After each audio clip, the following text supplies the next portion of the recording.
दोस्तों, प्रवी का प्यार भरा प्रणाम। अंदाज शायराना। चाहे कितने भी मजाक बना लो जीवन साथी पर, लेकिन एक बात याद रखना, जिंदगी के अंतिम पड़ाव पर दुनिया साथ नहीं देगी।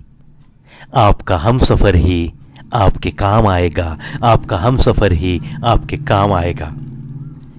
बिल्कुल सही पंक्तियां।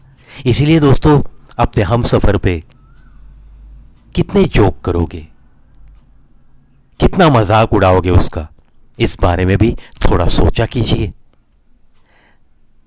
चाहे कितने भी मजाक बना लो जीवन साथी पर, लेकिन एक बात याद रखना, जिंदगी के अंतिम पड़ाव पर दुनिया साथ नहीं देगी। आपका हमसफर ही आपके काम आएगा। आपके काम आएगा। बिल्कुल ये बात जहन में रखते हुए अपना जो हमसफर है उसकी कीमत बढ़ाने की कोशिश करना, यह हमारा फर्ज बनता है।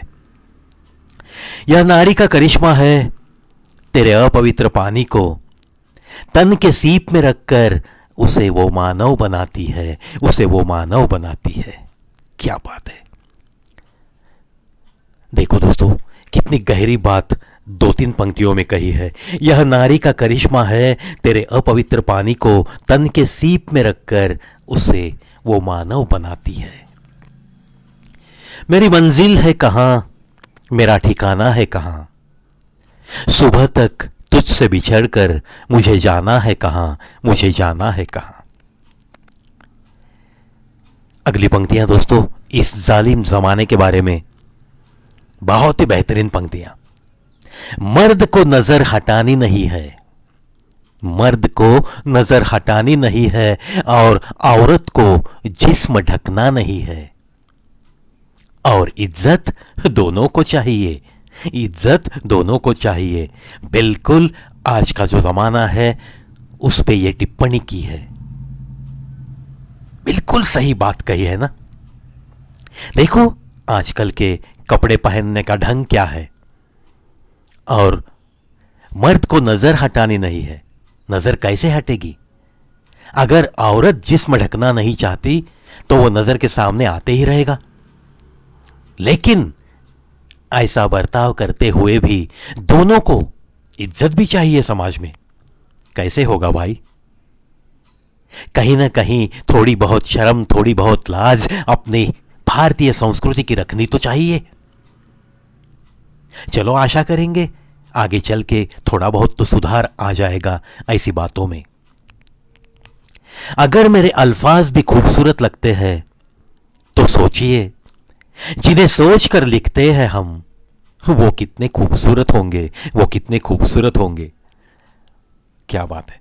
बिल्कुल सही है ना दोस्तों। कभी कभी ऐसे होता है, हम लिखने वाले की कोई तो तारीफ करता है, अरे यार बहुत खूब लिखा है वगैरह वगैरह, तो ऐसा कहने को जी भी करता है। अगर मेरे अल्फाज भी खूबसूरत लगते हैं तो सोचिए, जिन्हें सोचकर हम लिखते हैं वो कितने खूबसूरत होंगे, वो कितने खूबसूरत होंगे। किसी की खूबसूरती जब दिल में उतर आती है तो अपने आप कागज पे उसी की सूरत लेकर कलम चलने लगती है। बहुत सारी शायरी उतर आती है, बहुत सारी कविताएं बन जाती है। यही तो होती है एक सच्ची मोहब्बत की खासियत। जिंदगी में खुश रहना है तो पहले उन्हें भूलना होगा जो आपको भूल गए हैं। जिंदगी में खुश रहना है तो पहले उन्हें भूलना होगा जो आपको भूल गए हैं। बिल्कुल सही बात। कहते हैं ना, टिट फॉर टैट। देखो दोस्तों, अगर आपने जिंदगी भर किसी के लिए क्या कुछ किया है, इसे अगर कुछ लोग भुला देते हैं तो बेहतर यही होता है कि आपके रिश्तों में से उनका नाम, उनका पता कट करना ही बेहतर होता है। क्योंकि जहां आपके करने की, कर गुजरने की कुछ भी कीमत नहीं है, तो भला ऐसे लोगों को अपने रिश्तों में रख के क्या फायदा? इतने दिल को तकलीफ लेकर जिंदगी जीने में क्या हर्ज है? बिल्कुल कोई जरूरत नहीं। इसीलिए जिंदगी में खुश रहना है तो पहले उन्हें भूलना होगा जो आपको भूल गए हैं। जो आपको भूल गए उनको याद रखने की कोई जरूरत नहीं। जिंदगी में एक उसूल ही चाहिए, मैं तो कहता हूं, जो याद करेगा वही याद आएगा। इसका मतलब भी थोड़ा बहुत इससे मिलता जुलता है। चलो ऐसे कुछ छोटे छोटे उसूलों से अपनी जिंदगी की रौनक बढ़ाने की कोशिश में जुटे रहेंगे। सुनो सुनाओ और अपनी जिंदगी को और थोड़ा बेहतर बनाओ। यही तो स्लोगन है अपने इस चैनल का, जो कि दौड़ रहा है 3000 वीडियो अपलोड्स की तरफ। इन्हीं बातों के साथ आज के लिए अलविदा दोस्तों।